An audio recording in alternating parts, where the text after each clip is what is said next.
My name is Vince McIntyre. I'm 67 years old. I'm a farmer and I do woodworking, various, a jack of all trades, you might as well call me, yeah.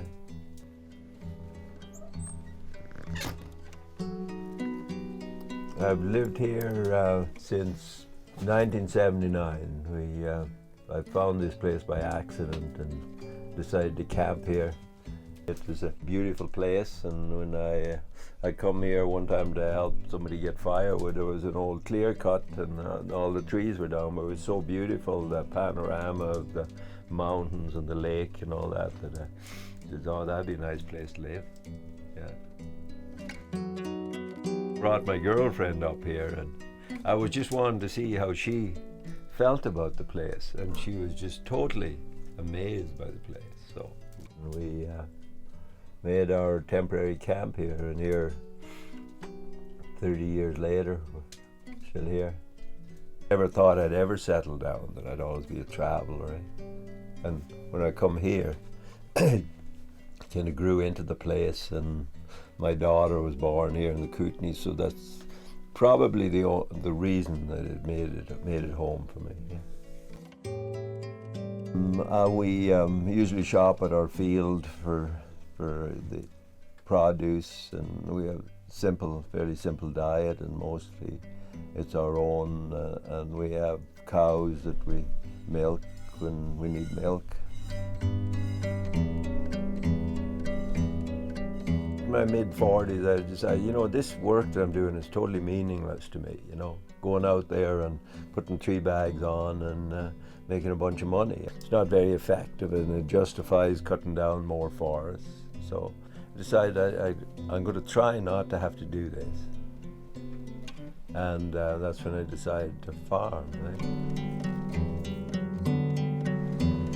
You know, there was all kinds of information on raised beds and all the different modern ideas of gardening and books on it and all that, and then I thought about that for a while, and my wife was getting into that, and then when I started the larger field work, I said I'm going to try the way I did it when I was a kid. You know, it's market gardening, and so I found some old implements that was the main tools before they started using herbicides, and I found some wheel hoes before the tractor.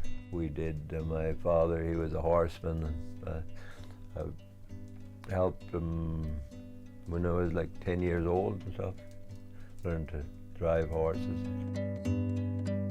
I like the idea of horse farming, and it's a clean way to do it, and it also takes a lot of skill.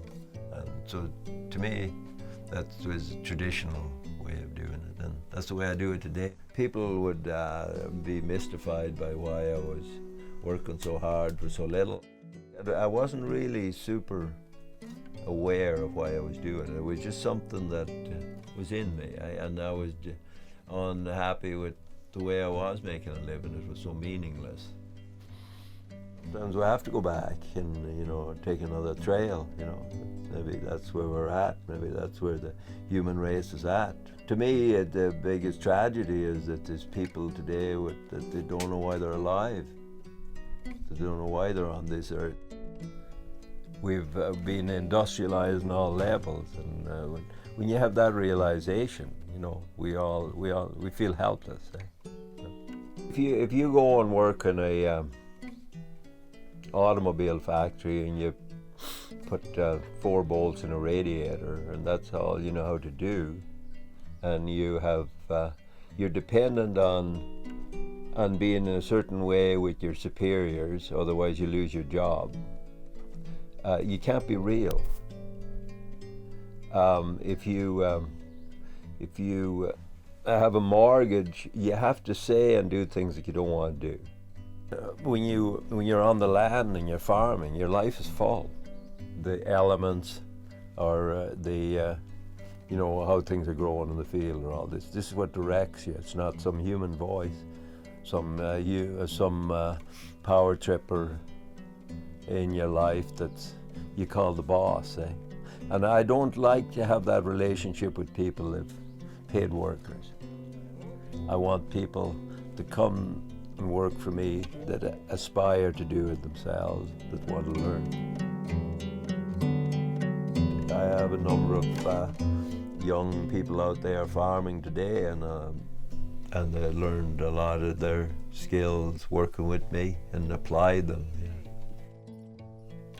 It took me getting run over with my horses and injured to find my first helper.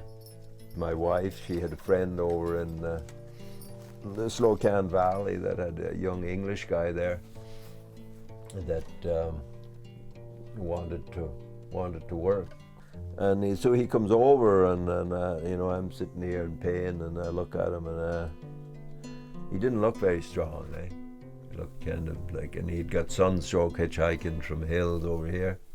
So I looked at him and said, well, you can stay the night. But then he comes out to work the next day, and hey, this guy knows how to work.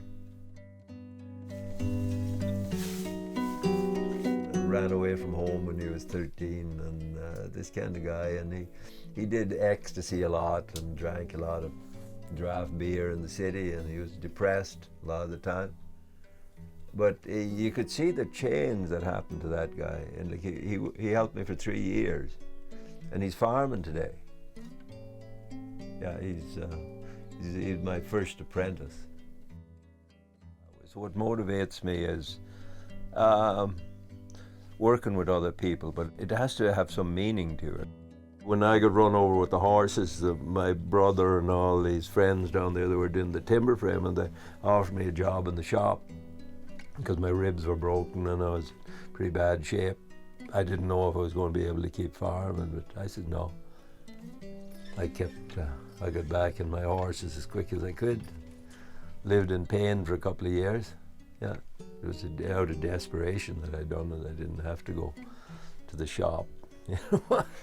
Even though I would have learned wonderful skills there, you know, putting up big timber houses for rich people. Yeah. Yeah. If there was a project for building houses for people that really needed them, I could get into that. Yeah.